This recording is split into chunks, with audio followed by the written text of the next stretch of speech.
Loué soit le précieux sang de notre Seigneur Jésus-Christ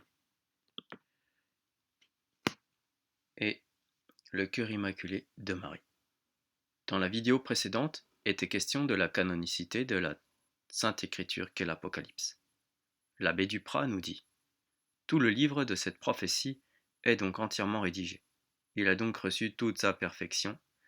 En un mot, il est fini, puisque l'on ne peut plus rien y ajouter, ni en retrancher, sous peine des plus terribles anathèmes. Or saint Jean est toujours à Patmos, puisque la vision continue et qu'il reste le dernier interlocuteur avec Jésus, son divin maître qui termine cette grande scène par cette suprême parole d'adieu. Oui, je viens bientôt, à laquelle répond son disciple bien-aimé: venez, Seigneur Jésus.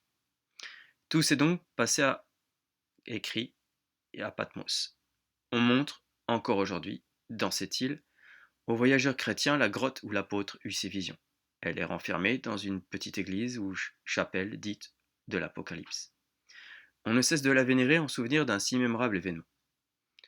Saint Jean, ayant donc été relégué à Patmos en l'an 94, et la mort de Domitien, après laquelle l'apôtre retourna à Éphèse, ayant eu lieu en l'an 96, l'on peut placer naturellement la composition de l'Apocalypse vers l'an 95, environ 6 ans avant la mort de l'auteur, 62 ans après l'Ascension et 25 ans après la ruine de Jérusalem par Titus. Toute la tradition témoigne que l'Apocalypse fut écrite en grec, et le texte même en est une preuve puisque Jésus-Christ disant plusieurs fois: je suis l'alpha et l'oméga, ce qui n'aurait aucun sens en hébreu, l'oméga n'entrant même pas dans l'alphabet sémitique, qui est terminé par le tau. Fin de citation de l'abbé Duprat concernant son authenticité. Après cette considération concernant la valeur de cette sainte prophétie à laquelle on doit avoir foi, il est d'une importance capitale de comprendre la structure de l'Apocalypse qui est fondée sur un plan. Le père Duprat nous dit la chose suivante: les pères de l'Église connaissaient le sujet et le grand objectif de cette révélation, soit par suite des explications de l'auteur sacré lui-même, qui, par voie de la tradition, serait parvenu jusqu'à eux, soit par la force de leur propre génie et les illuminations de l'esprit de la lumière. On a beau contester cette connaissance à nos pères et maîtres dans l'intelligence des Écritures, elle existe, et quoi qu'ils eussent de leur temps fort peu des événements prophétisés accomplis, leurs rares explications littérales sont encore des phares lumineux qui doivent nous diriger au milieu de cet océan périlleux. Et ceux qui les méprisent sont condamnés à parcourir en route inconnue au milieu de continuelles ténèbres, à se repaître de la frivolité des interprétations des imaginations particulières et à sombrer dans l'abîme. Selon les pères et les saints docteurs, l'Apocalypse, l'histoire, l'universel de l'Église, dans l'ordre des temps et des événements, depuis le premier jusqu'au second avènement de Jésus-Christ. De là, on doit conclure. Ils méconnaissent donc le sujet de l'Apocalypse, les interprètes modernes de l'école de Salméron, Alcazar et de Bossuet, qui prétendent que toutes les prédications qu'elle renferme ont été accomplies dans les 5 premiers siècles par la ruine du judaïsme, sous Titus et Adrien, et par celle de la Rome païenne, sous Alaric et Totila. Donc pour eux, ça ne durait que 5 siècles, si on résume bien. Les 5 premiers en plus. Deuxièmement, ils ne sont pas moins dans l'erreur tous ceux qui en revoient la réalisation à la fin des siècles, affirmant que les pères sont de ce sentiment, lorsque les pères et les saints docteurs annoncent le contraire. Troisièmement, ceux-là sont donc avec les pères et dans le vrai, en théorie, sinon toujours dans l'interprétation de chaque prophétie, qui ont compris que saint Jean, l'ami de l'époux, décrit et prophétise, d'après ses ordres, comme dans un glorieux évangile, la vie, les luttes et les triomphes de l'épouse, depuis son berceau jusqu'à son commencement. Fin de la citation de l'abbé Duprat, qui nous décrit les 3 différentes classes ou systèmes d'interprétation, comme nous l'avions vu dans la précédente vidéo. Je veux, cher auditeur, que vous compreniez cette importante différenciation de systèmes employés par les interprètes soulevés ici par l'abbé Duprat. Je veux que vous compreniez, chers auditeurs et auditrices, combien il me tient à cœur, pour vous, de vous livrer par audio les meilleures interprétations de l'Apocalypse, celles qui n'obéissent pas à des systèmes tronqués par leur passion, mais bien celle qui fait l'unanimité chez les pères. C'est un esprit d'unité sur la vérité qui me guide, non pas un esprit de division. ou de préférence. De même, et en effet, on voit bien que l'abbé Duprat nous dit bien qu'il nous est interdit d'interpréter librement les Saintes Écritures, de respecter ce qu'en disent les interprètes du corps enseignant de l'Église, et même de choisir les meilleurs parmi eux qui se rapprochent non pas de leur système, mais de la vérité. Ce serait une négligence grave pour nous de ne pas tenir compte de cela, pour les raisons que nous avons évoquées dans la précédente vidéo que je viens de faire à l'instant. Revenons à la façon dont a été rédigé l'Apocalypse. Ce n'est pas seulement une histoire d'introduction, de chapitres et de conclusion. Laissons l'abbé Lafont-Santenac nous l'expliquer. L'Apocalypse est donc l'histoire symbolique des événements qui intéressent l'Église et l'humanité. Avant de dérouler aux yeux du lecteur cette merveilleuse histoire du passé, du présent et surtout de l'avenir, nous lui montrerons de quelle manière le prophète, au milieu de ces tableaux énigmatiques, dérobe sa marche irrégulière en apparence et en réalité une et sans détour. C'est pour n'avoir pas bien saisi la marche du prophète que tant d'auteurs se sont égarés dans l'interprétation de l'Apocalypse. Les prophéties, dit saint Jérôme, ne sont pas une histoire simple, racontée selon l'ordre des faits. Tout y est plein d'énigmes. Les paroles présentent un sens et un cachent un autre. Fin de citation de saint Jérôme. Et ailleurs, dans son commentaire, dans le chapitre 21 de Jérémie, il fait remarquer que l'ordre de la chronologie des rois et des années n'est pas observé dans les prophètes, que souvent ce qui est arrivé à la fin est mis au commencement et ce qui est arrivé au commencement est mis à la fin.